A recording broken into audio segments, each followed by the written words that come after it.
আজ থেকে আনুমানিক ২৭৫০ বছর আগে অন্ধকবি হোমার দুইটি মহাকাব্য রচনা করেন, যাদের নামগুলো হচ্ছে ইলিয়াড অ্যান্ড ওডিসি। এখানের ইলিয়াড মূলত ট্রয়ের যুদ্ধের বিশদ বিবরণেই তৈরি। ইলিয়াড বা এই এপিক সাগার প্রোটাগনিস্ট মূলত তিনজন: একিলিস, ওডিসিয়াস এবং আয়াক্স। এবং এই ওডিসিয়াসের ট্রয়ের যুদ্ধ শেষ করার পর ইথাকা অর্থাৎ তার কিংডমে ফিরে যেতে প্রায় ১০ বছর সময় লেগে যায়, এবং সেই অ্যাডভেঞ্চার নিয়েই হোমারের ওডিসিয়াস রচিত। এবং সেই ওডিসিয়াসের নামকে যদি ল্যাটিন ভাষায় রূপান্তর করা হয় তখন তার নাম হবে ইউলিসিস, অর্থাৎ মহাকাব্যের সেই ওডিসিয়াসই হল ইউলিসিস। আলফ্রেড লর্ড টেনিসন এই কবিতা লেখার সময় ওডিসিয়াসের গ্রিক নাম না ব্যবহার করে ল্যাটিন বা রোমান নাম ইউলিসিস বেছে নেন। লর্ড আলফ্রেড টেনিসন, যিনি ছিলেন ভিক্টোরিয়া এজের একজন প্রমিনেন্ট রাইটার। তার জন্ম ১৮০৯ সালের ইংল্যান্ডে। যিনি তার শেষ জীবনে পয়েট লরেট উপাধি পেয়েছিলেন।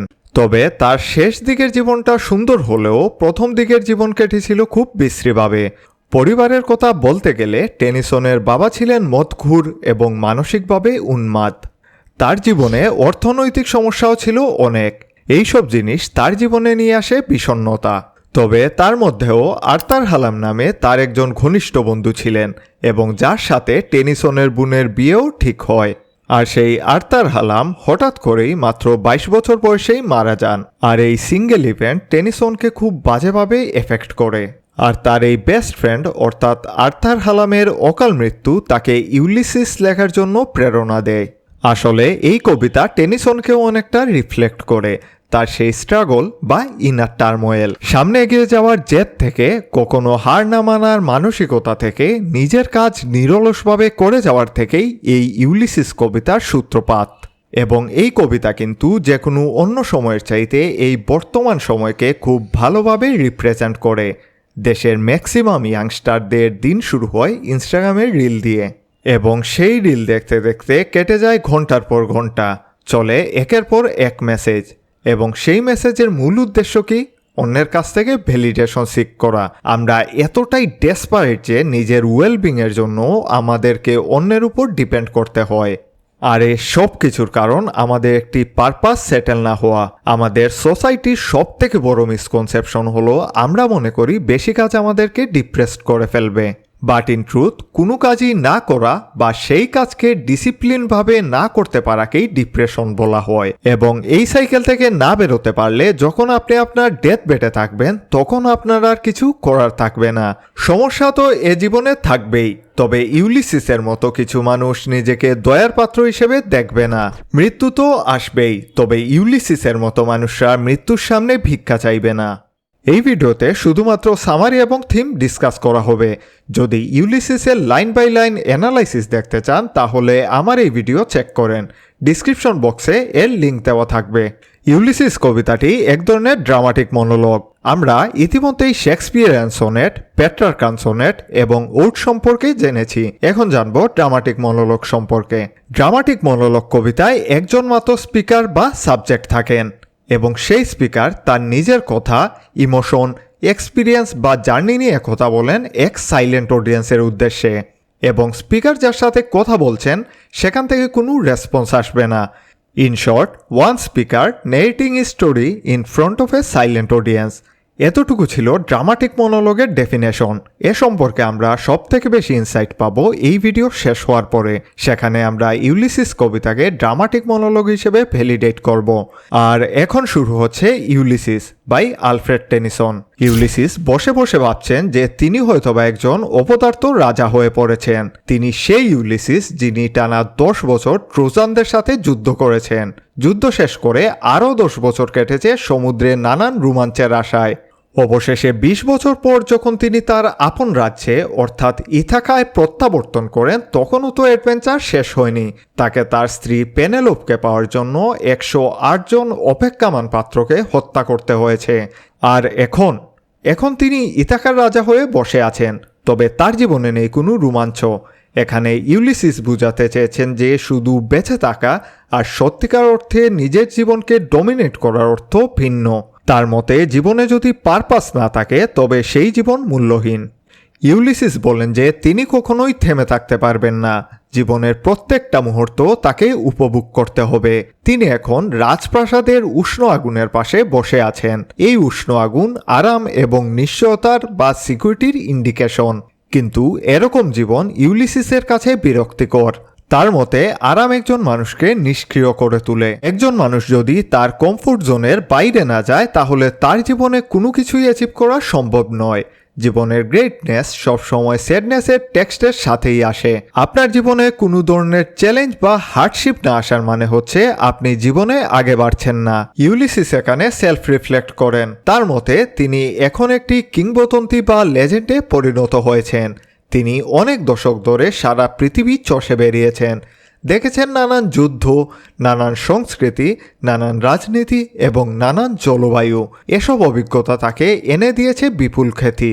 তবে মানুষের কাছ থেকে বাহবা নেওয়াই তার একমাত্র লক্ষ্য নয়, অনন্ত উদ্দেশ্যে ছুটে চলাই তার ধর্ম, যা roaming with A hungry heart লাইনের মাধ্যমে তার পার্সোনালিটির কোর এসেন্স প্রকাশ পায়। অর্থাৎ তার মন আসলেই ছুটে বেড়াতে চায়, নতুন জিনিস এক্সপ্লোর করতে চায়।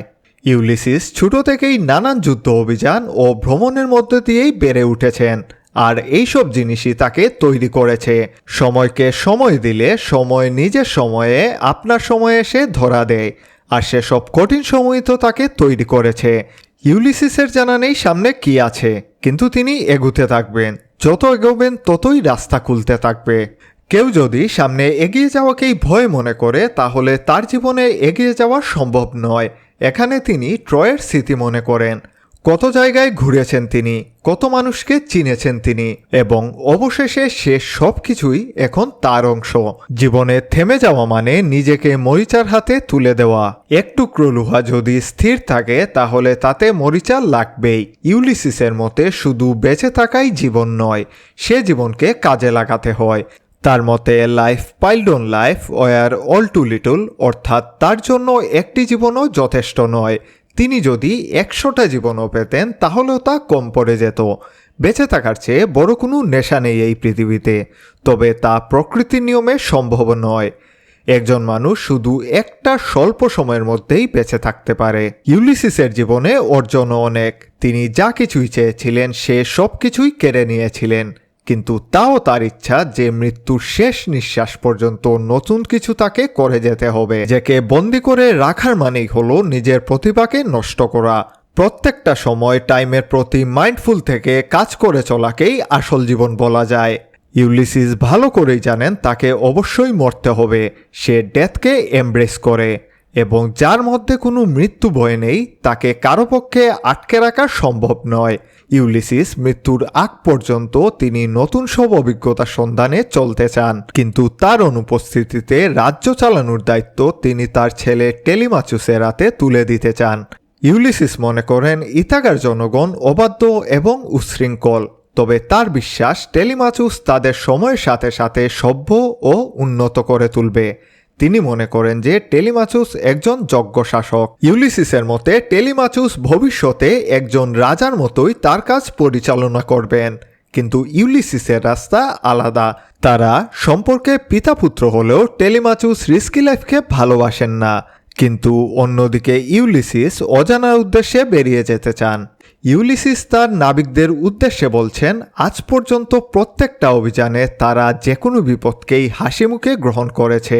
যদিও তারা সময়ের সাথে সাথে নিজেও বৃদ্ধ হয়েছে, তবুও তারা আরও সম্মান এবং কৃতিত্ব অর্জন করতে পারে। অর্থাৎ বৃদ্ধ বয়স জীবন শেষ হয়ে যাওয়ার সময় নয়, বরং সম্মান অর্জনের আরেকটি সুযোগ। ইউলিসিস বুঝতে পারছেন যে তারা হয়তোবা আর সেই আগের মতো শক্তিশালী নন। তারা তাদের যৌবনে পৃথিবী চষে বেরিয়েছিলেন। সময়ের আঘাতে শরীর দুর্বল হয়ে গেলেও তাদের উইল পাওয়ার আগের মতোই রয়েছে। ইউলিসিস বুঝতে পারছেন যে এ যাত্রা তাদের জন্য বিপজ্জনক হতে পারে। সমুদ্রের বড় বড় ঢেউ হয়তোবা তাদের জাহাজকে গিলে ফেলবে, তবে তিনি অনেক আশাবাদী যে হ্যাপি আইলে তিনি পৌঁছাতে পারবেন। হ্যাপি আইল বলতে গ্রিক মাইথোলজির হেভেন বা স্বর্গের কথা বলা হচ্ছে, যেখানে গ্রেট ওয়ারিয়ররা মৃত্যুর পর চলে আসেন। আর সেখানেই হয়তোবা একিলিসের সাথে তার দেখা হবে। একিলিস অর্থাৎ ইলিয়াডের গ্রেট হিরো এবং ওডিসিয়াসের বন্ধু, তারা একসাথে 10 বছর ট্রয়ের বিরুদ্ধে যুদ্ধ করেছিলেন। সময়ের সাথে সাথে তাদের শারীরিক ক্ষমতা কিছুটা কমেছে তা ঠিক, তবে তাদের ইচ্ছাশক্তিতে তেমন কোনো পার্থক্য আসেনি। তারা তাদের অ্যাডভেঞ্চারে বেরিয়ে পড়েছেন। তারা নতুন জিনিস খুঁজতে থাকবেন, আবিষ্কার করতে থাকবেন, কিন্তু কখনো আত্মসমর্পণ করবেন না। ভিডিওর প্রথম দিকে বলা হয়েছিল এই কবিতা কিভাবে ড্রামাটিক মনোলগ তা আমরা বোঝার চেষ্টা করব। ড্রামাটিক মনোলগের কোর কনসেপ্ট হচ্ছে সিঙ্গেল স্পিকার। ইউলিসিস কবিতাতে প্রোটাগনিস্ট ছাড়া আর কোনো পার্সপেক্টিভ নেই। Secondly, silent listener. এ কবিতায় আমরা শুধু তার জার্নি সম্পর্কে তার কাছ থেকেই জেনেছি। ড্রামাটিক মনোলগ সবসময় ফার্স্ট পারসন পার্সপেক্টিভে হয়ে থাকে, এতে দ্বিতীয় কোনো ব্যক্তি থাকে না, তবে অন্যদেরও এতে মেনশন থাকে। Thirdly, personal perspective. কবিতাতে অন্য কারো কোনো ইনভলভমেন্ট নেই, সবকটি ডায়লগ ইউলিসিসের পার্সোনাল এক্সপিরিয়েন্স থেকে আনা। Fourthly, flowing dialogues. কবিতাটি পড়লে মনে হয় যেন ইউলিসিস এক নাগারে কারো সাথে কথা বলে যাচ্ছেন, সেখানে সে নিজের অতীত, বর্তমান ও ভবিষ্যৎ নিয়ে কথা বলছে। আর এর সাথেই শেষ হলো সুদীর্ঘ ইউলিসিস কবিতা। আপনি চাইলে ইন্ট্রোডাকশন টু পোয়েট্রি এর ফ্রি হ্যান্ড নোট নিতে পারেন। নিতে হলে এই ভিডিও আপনার অনার্সের মেসেঞ্জার বা হোয়াটসঅ্যাপ গ্রুপে শেয়ার করতে হবে। শেয়ার করার স্ক্রিনশট এই নাম্বারে পাঠিয়ে দিলেই পিডিএফ পেয়ে যাবেন।